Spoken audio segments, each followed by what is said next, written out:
তো কথার অ্যাগারিকাসের যে বিষয়টা খুবই গুরুত্বপূর্ণ সেটা হচ্ছে অ্যাগারিকাসের দৈহিক গঠন। দৈহিক গঠন নিয়ে আমরা কথা বলবো। অ্যাগারিকাসের দৈহিক গঠনে আসলে আমরা দুইটা অংশে ভাগ করতে পারবো। একটা হচ্ছে অ্যাগারিকাসের দৈহিক অংশ, ঠিক আছে, অ্যাগারিকাসের দৈহিক অংশ যেটা মূলত হচ্ছে মাইসেলিয়াম। অ্যাগারিকাসের দৈহিক অংশ মূলত কি? মাইসেলিয়াম। অ্যাগারিকাসের দৈহিক অংশ মূলত কি? মাইসেলিয়াম। আরেকটা হচ্ছে অ্যাগারিকাসের জনন অংশ যেটাকে কি বলা হয়? যেটাকে ফ্রুট বডি বলা হয়। কি বলা হয়? Fruit body. যেহেতু এটার মাধ্যমে ফ্রুট বা ফল যেভাবে বংশবিস্তার, ফলের ভিতরে বীজ থাকে, বীজ দিয়ে বংশবিস্তার হয় না, ঠিক একইভাবে যেহেতু জনন অংশ দিয়ে বংশবিস্তার হবে ফ্রুটের ভিতরে যে ফল বা ফ্রুট বা ফলের ভিতরে যে বীজ আছে তার মতো, সেজন্য আমরা জনন অংশকে ফ্রুট বডিও বলা হয়ে থাকে, অথবা এটাকে বেসিডিও কার্ভও বলা হয়ে থাকে। বেসিডিও কার্ভ। এখানে কার্ভ শব্দের অর্থ তাও সেম, ফল। আর বেসিডিও কেন? কারণ অ্যাগারিকাস হচ্ছে বেসিডিও মাইসিটিস শ্রেণীর ছত্রাক। বেসিডিও মাইসিটিস শ্রেণীর ছত্রাকের জনন অংশকে আমরা বেসিডিও কার্ভও বলতে পারি। চলো এখন আমরা দৈহিক অংশটা বিস্তারিত বোঝার জন্য প্রথমে আসলে ছবিটা একটু এঁকে ফেলি। অ্যাগারিকাসের ছবিটা দেখতে কীরকম? মূলত হচ্ছে অ্যাগারিকাসের ফ্রুট বডিটা জন্মায় হচ্ছে বিশেষ করে বর্ষাকালে। অ্যাগারিকাসের মাইসেলিয়াম থেকে, দৈহিক অংশ থেকে ফ্রুট বডিটা জন্মায়। চলো আমরা প্রথমে ফ্রুট বডিটা আঁকি। তো আঁকার জন্য, ফ্রুট বডি আঁকার জন্য প্রথমে আমরা এরকম একটা শেপ দিয়ে নিলাম। তারপর হচ্ছে এই শেপের একটা ছাতার নিয়ে আমরা গঠন আঁকার চেষ্টা করলাম, ঠিক আছে, অ্যাগারিকাসের ফ্রুট বডির জন্য। এটা হচ্ছে একটা কিসের নিয়ে গঠন? ছাতার নিয়ে একটা গঠন, যেটাকে ফাইলিয়াস বলে। আমরা স্টেপ বাই স্টেপ আঁকার চেষ্টা করি। তারপর হচ্ছে এটা হচ্ছে কাণ্ডের নিয়ে অংশ, যেটাকে স্টাইপস বলে। নিচের দিকে একটা রিংয়ের মতো স্ট্রাকচার থাকবে, যেটাকে বলা হয় এনুলাস। এটা হচ্ছে কাণ্ডের নিয়ে অংশ, এটাকে স্টেপস বলে, ঠিক আছে। আচ্ছা, তারপর হচ্ছে তোমার এরপর নিচে এটা ধরো যে বস্তুর উপর জন্মাইছে তার একটা আমরা দিলাম। এটা হচ্ছে ধরো একটা বস্তুর উপর এভাবে জন্মাইছে। এখন এটার যে তোমার ছাতার নিয়ে যে অংশটা দেখতেছো, এটা হচ্ছে ছাতার নিয়ে একটা অংশ। এই ছাতার নিয়ে অংশের নিচে তোমার কি থাকে? বিশেষ কতগুলা পর্দার নিয়ে বা কিছু পাতের নিয়ে গঠন থাকে, যেগুলোকে বলা হয় থাকে ফাইলিয়াস, যেগুলোকে বলা হয় গিল। আর ছাতার নিয়ে অংশটাকে বলা হয় ফাইলিয়াস। এগুলো হচ্ছে তাহলে কি? যে পর্দার নিয়ে অংশ, যেগুলো ফাইলিয়াসের নিচে থাকে, ঠিক আছে, যেগুলোকে বলা হয় গিল বা লেমেলি, ঠিক আছে। আচ্ছা, এরপর আমরা যে দেখতে পাচ্ছি তোমার ছাতার নিয়ে এই অংশ, এটাকে বলা হয় তাকে তোমার কি? ছাতার নিয়ে এই অংশটাকে বলা হয় তাকে তোমার ফাইলিয়াস। এটাকে কি বলা হয়? ফাইলিয়াস বলা হয় তাকে, ঠিক আছে। আচ্ছা, চলো কোন অংশটাকে কি বলে এটা আমরা দেখব। তার আগে আমরা একটু দেখি হচ্ছে এই যে জৈব বস্তুর উপর যে অংশটা থাকবে অভ্যন্তরে, সেটাই হচ্ছে ছত্রাকের শাখা প্রশাখাযুক্ত হাইফি। আর শাখা প্রশাখাযুক্ত হাইফি নিয়ে গঠিত এই পুরো স্ট্রাকচারটাকে বলবো আমরা মাইসেলিয়াম। তাহলে এটা হচ্ছে ছত্রাকের কি? মাইসেলিয়াম। এটাই হচ্ছে মেন অংশ, এটাই হচ্ছে তার দৈহিক অংশ, মাইসেলিয়াম, ঠিক আছে। মাইসেলিয়ামটা হচ্ছে তার কি অংশ? এটাই হচ্ছে তার দৈহিক অংশ। মাইসেলিয়াম হচ্ছে তার দৈহিক অংশ, ঠিক আছে। এটা হচ্ছে তার দৈহিক অংশ। আচ্ছা, তাহলে মাইসেলিয়াম হচ্ছে তার দৈহিক অংশ, এটা হচ্ছে তার কি অংশ? দৈহিক অংশ। তাহলে এটা হচ্ছে মাইসেলিয়াম, এগুলো হচ্ছে মাইসেলিয়াম। মাইসেলিয়াম কি অংশ? আমরা বলছিলাম এটা হচ্ছে দৈহিক অংশ।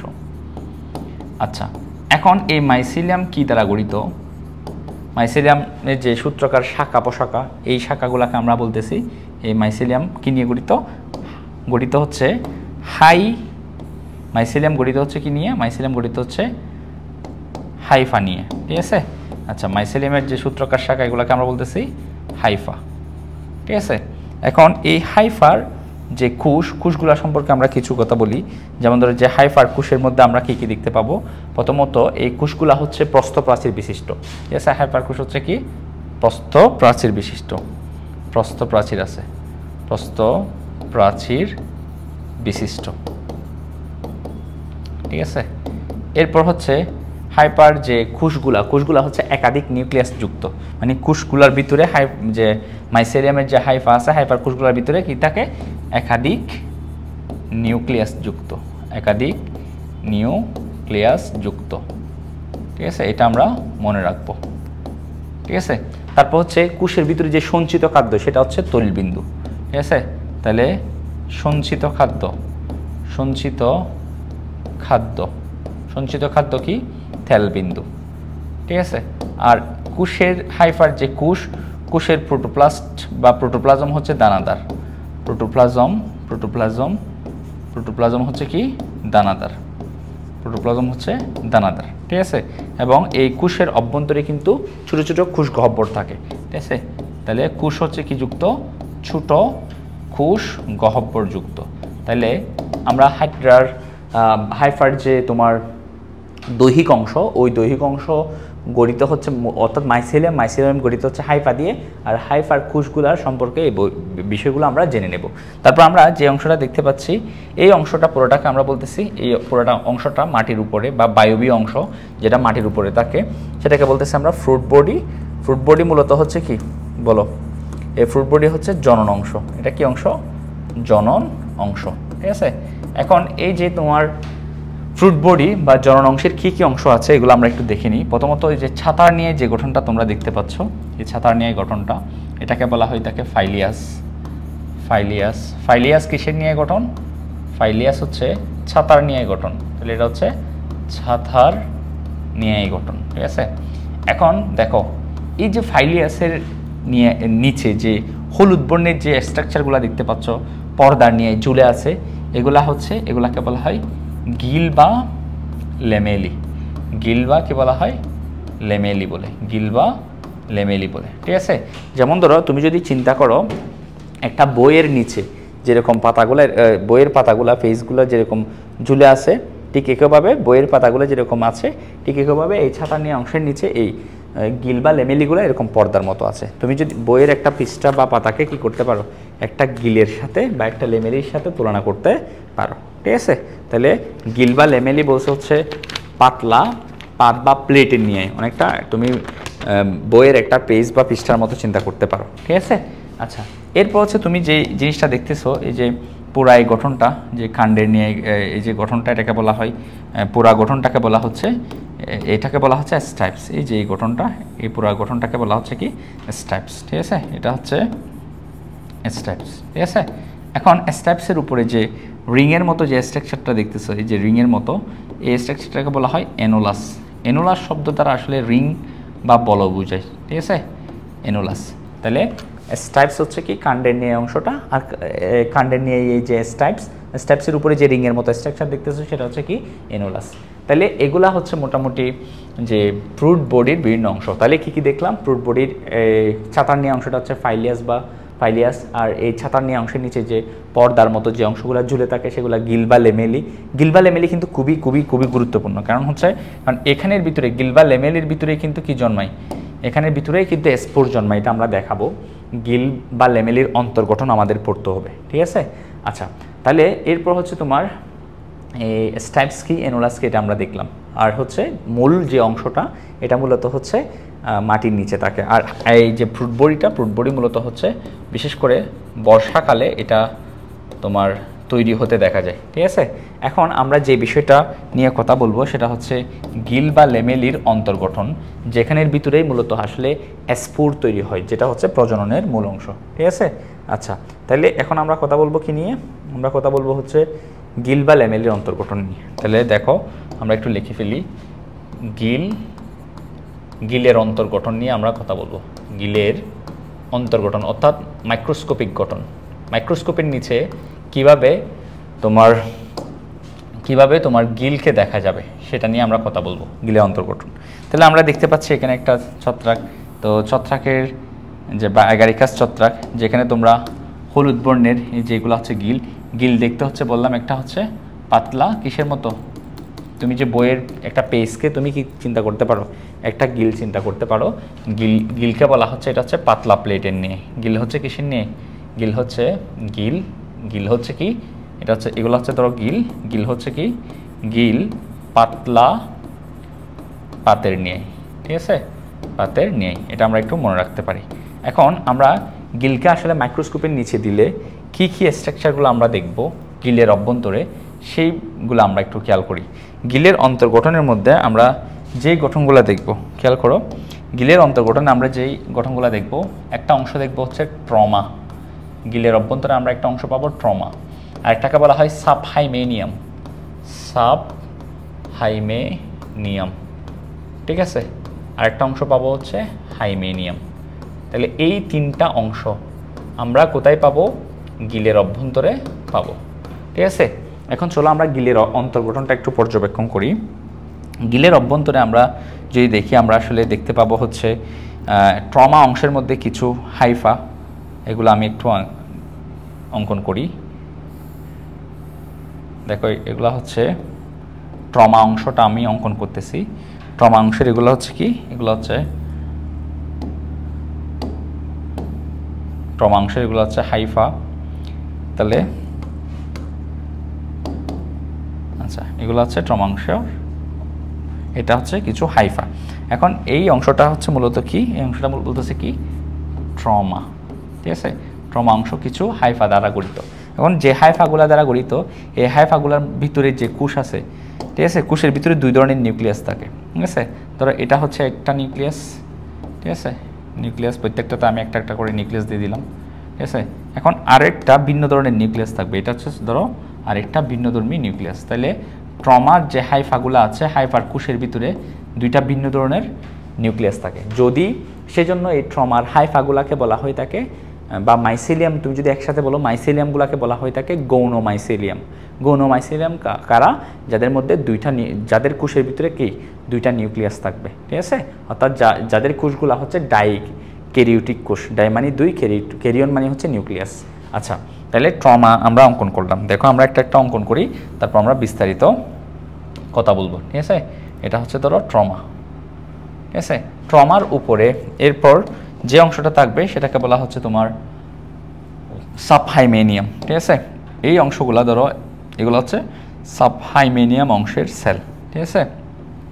এগুলো হচ্ছে কি, সাবহাইমেনিয়াম অংশের সেল, সাবহাইমেনিয়াম অংশের সেল। এটা হলো এই লেয়ারটা কি, এটা হচ্ছে সাবহাইমেনিয়াম, সাবহাইমেনিয়াম, হাইমেনিয়াম, ঠিক আছে। এখন এই সাবহাইমেনিয়াম অংশের উপরেই কিন্তু হচ্ছে হাইমেনিয়াম, ঠিক আছে। এখন হাইমেনিয়াম লেয়ারটা হচ্ছে, ধরো আমরা চিন্তা করি, এই হাইমেনিয়াম লেয়ারের উপরে কিন্তু বেসিডিয়াম নামক কিছু স্ট্রাকচার জন্মাবে। এগুলা ধরো হচ্ছে কি বেসিডিয়াম, এগুলা কি, এগুলো হচ্ছে বেসিডিয়াম। এই অংশগুলোকে আমরা কি বলবো? এগুলো হচ্ছে কি, এগুলো হচ্ছে তোমার বেসিডিয়াম। এই তাহলে আমি এখন যে অংশটা অঙ্কন করলাম সেটা হচ্ছে কি হাইমেনিয়াম, ঠিক আছে। এটা কি, এই অংশটা কি, এটা হচ্ছে হাইমেনিয়াম, ঠিক আছে। হাইমেনিয়ামে যেই লম্বা লম্বা স্ট্রাকচারগুলো আমরা দিলাম, গদা আকৃতির বলা হয়, এগুলাকে বলা হচ্ছে বেসিডিয়াম, ঠিক আছে। তাহলে এগুলো হচ্ছে বেসিডিয়াম, এইগুলা হচ্ছে বেসিডিয়াম, এই অংশগুলো এগুলো হচ্ছে বেসিডিয়াম। তাহলে হাইমেনিয়ামের মধ্যে কি থাকে, বেসিডিয়াম নামক কিছু স্ট্রাকচার থাকে, যার উপর মূলত স্পোরটা তৈরি হয়, ঠিক আছে। বেসিডিয়ামের উপর দেখো এরকম চারটা অংশ প্রসারিত হবে, এবং যার উপরেই কি তৈরি হবে, যার উপরেই তোমার স্পোর তৈরি হবে। ধরো এটা হচ্ছে, এগুলো হচ্ছে স্পোর, ঠিক আছে। এখন যে অংশগুলোর উপর, ঠিক আছে, এই যে অংশগুলোর উপর স্পোর তৈরি হলো, এই অংশগুলোকে বলা হচ্ছে স্টিগমা, ঠিক আছে। আর স্টিগমা কয়টা? চারটা। আর এই চারটা স্টিগমার উপর যে স্পোরটা জন্মালো এটাকে বলা হয় বেসিডিও স্পোর। কেন? কারণ এটা বেসিডিয়াম নামক, এই যে স্ট্রাকচারটাকে বলা হয় বেসিডিয়াম, বেসিডিয়াম নামক স্ট্রাকচারের উপরে জন্মাইছে বলে এগুলাকে বলা হয় বেসিডিও স্পোর। তাহলে এই স্পোরগুলো কি বেসিডিও স্পোর। তাহলে এভাবে বেসিডিও স্পোরগুলো জন্মাবে। কয়টা বেসিডিও স্পোর জন্মাচ্ছে একটা বেসিডিয়ামের উপর? চারটি। এটা আমরা মনে রাখবো, এই যে চারটি জন্মাচ্ছে, ঠিক আছে। একটা বেসিডিয়ামের উপর চারটা বেসিডিও স্পোর জন্মাচ্ছে, ঠিক আছে। তাহলে একইভাবে তুমি এখানেও দিতে পারো, বা এগুলো হচ্ছে তোমার বেসিডিও স্পোর, ঠিক আছে। এগুলো হচ্ছে বেসিডিও স্পোর, ঠিক আছে। এখন এই যে বেসিডিয়ামের মাঝে মাঝে যে কিছু সেল দেখতে পাচ্ছ তোমরা এখানে, এই যে কিছু সেল, যে সেলগুলো আসলে অপরিণত বেসিডিয়াম বলতে পারো, এই ধরনের সেলগুলোকে বলা হয়, এগুলোকে বলা হয় প্যারাফাইসিস। কি বলা হয়? প্যারাফাইসিস, ঠিক আছে। তাহলে এটা কোন লেয়ার আমরা করলাম, এটা হচ্ছে তোমার হাইমেনিয়াম লেয়ার। ঠিক আছে, হাইমেনিয়াম লেয়ারে আমরা কি দেখলাম, হাইমেনিয়াম লেয়ার হচ্ছে গুরুত্বপূর্ণ লেয়ার, যেখানে তোমার বেসিডিয়াম থাকে, বেসিডিয়ামের উপরে কি থাকে, বেসিডিও স্পোর জন্মায়। ঠিক আছে, এরপর নিচের দিকে যে লেয়ার এটাকে বলা হচ্ছে সাবহাইমেনিয়াম, এবং একদম যে নিচে যে অংশ সেটা হচ্ছে ট্রমা। ঠিক আছে। আচ্ছা, একটা বিষয় তোমাদেরকে যদি একটু বলি, সেটা হচ্ছে মূলত এই যে তোমার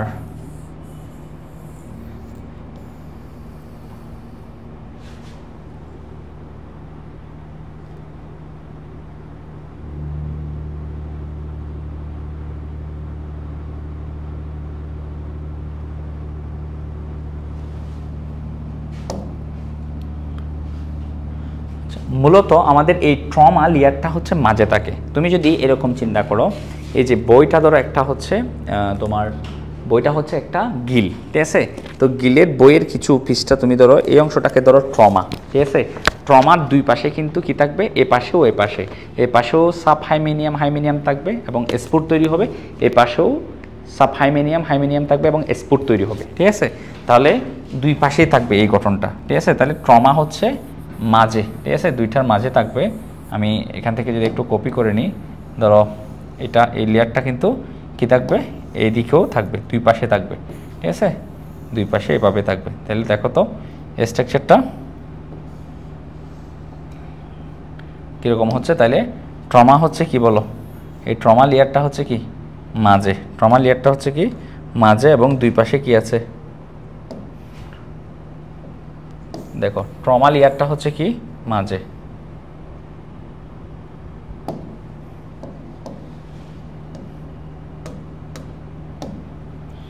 এখানে দেখতে পাচ্ছ তোমরা, এই লেয়ারটা হচ্ছে মাঝের লেয়ারটা হচ্ছে ট্রমা। তো ট্রমার দুই পাশে কিন্তু সাব হাইমেনিয়াম আছে। এখানেও এটা হচ্ছে এটা হচ্ছে ট্রমা, এদিকে সাব হাইমেনিয়াম এবং হাইমেনিয়াম। তাহলে ট্রমা লেয়ারটা হচ্ছে মাঝের লেয়ারটা হচ্ছে তোমার মাঝখানে থাকবে, এবং দুই পাশে সাব হাইমেনিয়াম, এ পাশেও সাব হাইমেনিয়াম থাকবে। ঠিক আছে। আচ্ছা, এখন দেখো আমরা যদি একটু প্রত্যেকটা সম্পর্কে একটু বিস্তারিত কথা বলি, যেমন ধরো ট্রমা নিয়ে যদি একটু কথা বলি, ট্রমা হচ্ছে অনুর্বর বলা হয়। ঠিক আছে, কারণ হচ্ছে এখান থেকে কোনো বেসিডিয়াম তৈরি হয় না, ট্রমাকে কি বলা হয়, অনুর্বর। এবং ট্রমার ব্যাপারে যদি আরেকটা কথা বলি, ট্রমা হচ্ছে গৌণ মাইসিলিয়াম দ্বারা তৈরি। গৌণ মাইসিলিয়াম কি, কিছুক্ষণ আগে আমি বললাম, এটা হচ্ছে গৌণ মাইসিলিয়াম দ্বারা তৈরি, গৌণ মাইসেলিয়াম দ্বারা গঠিত,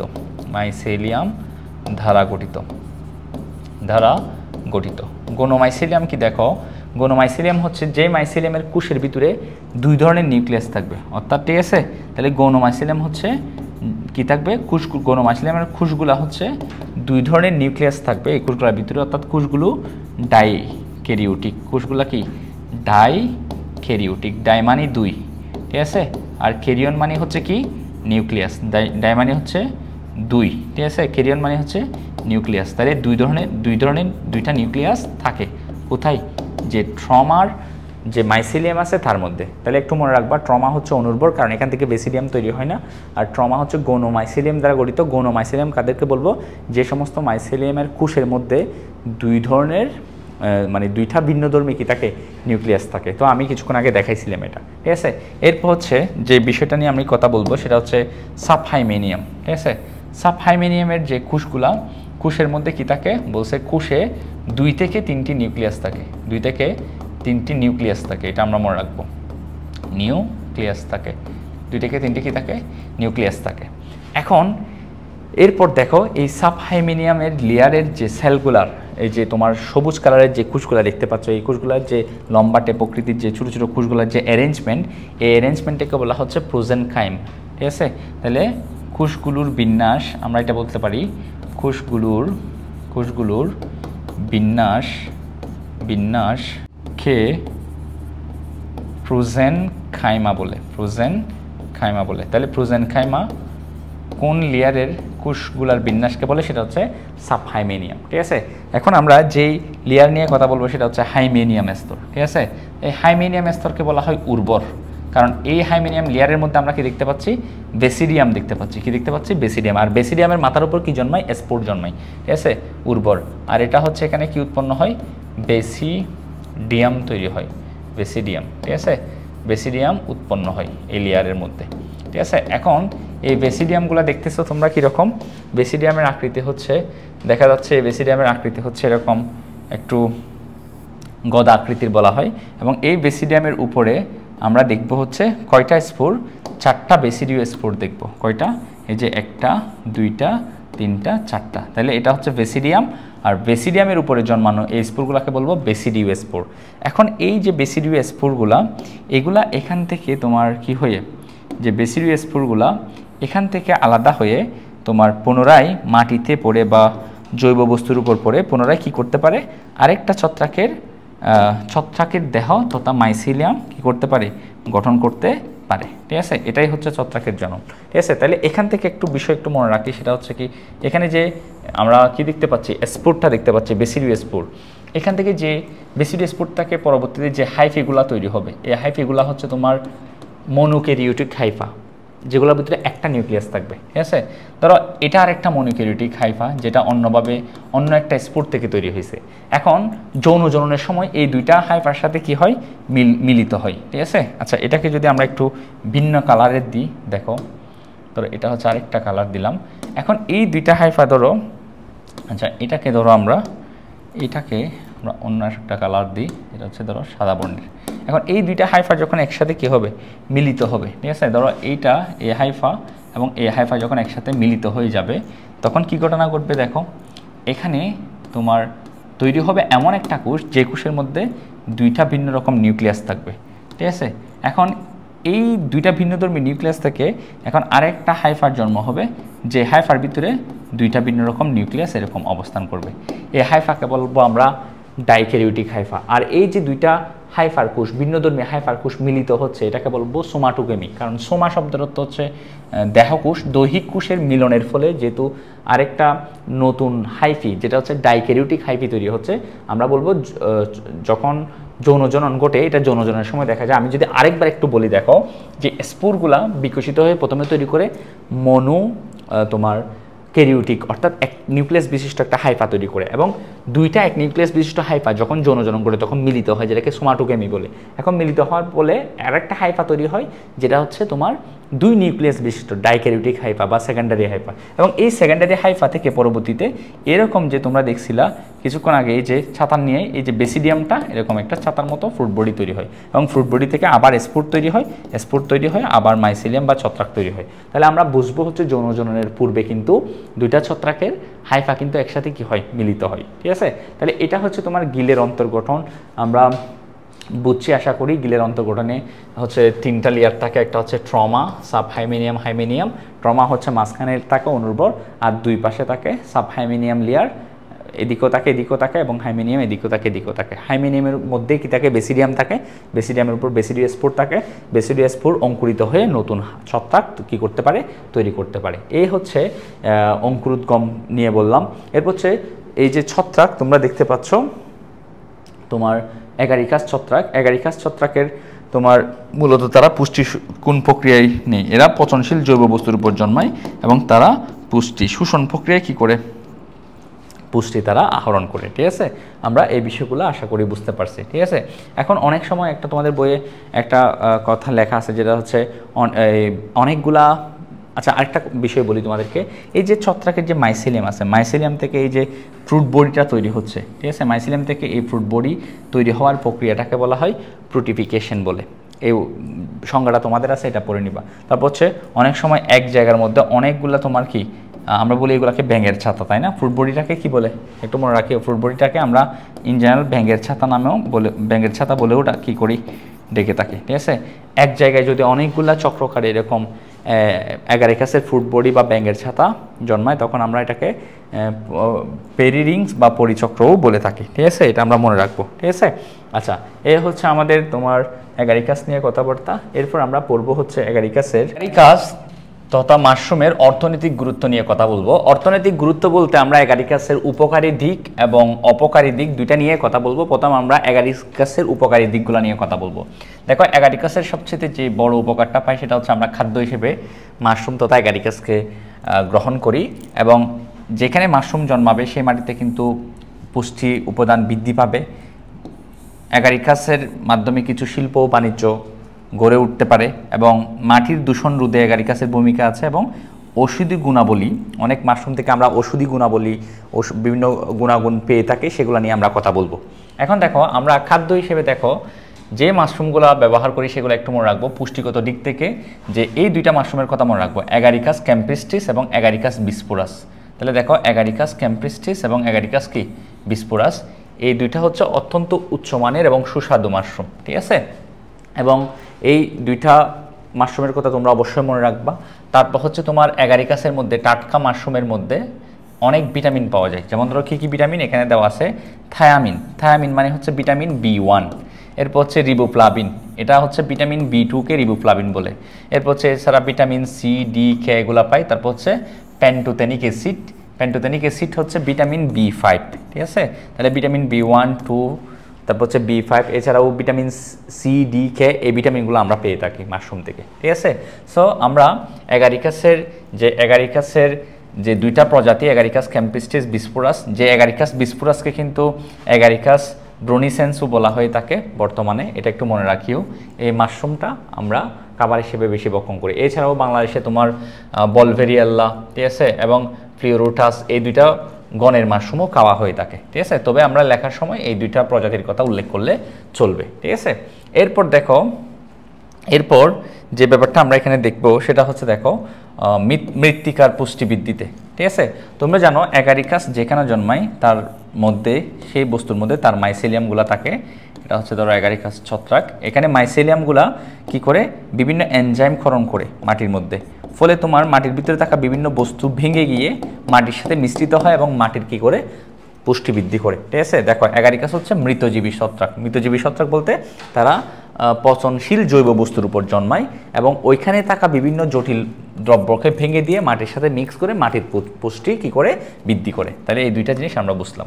এরপর হচ্ছে শিল্প ও বাণিজ্যে দেখো মাশরুম চাষের মাধ্যমে, ঠিক আছে, ছোটোখাটো কিছু শিল্প গড়ে উঠেছে। অল্প পুঁজিতে চাইলে মানুষ মাশরুম চাষ করে কিছু কুটির শিল্প অর্থাৎ ছোটো আকৃতির শিল্প তৈরি করতে পারে। সো মাশরুম বাণিজ্যের মাধ্যমে বা মাশরুম চাষের মাধ্যমে কিছু ছোটো শিল্প তথা কুটির শিল্প তৈরি হয়েছে। এরপর হচ্ছে দূষণ রোধে, ঠিক আছে।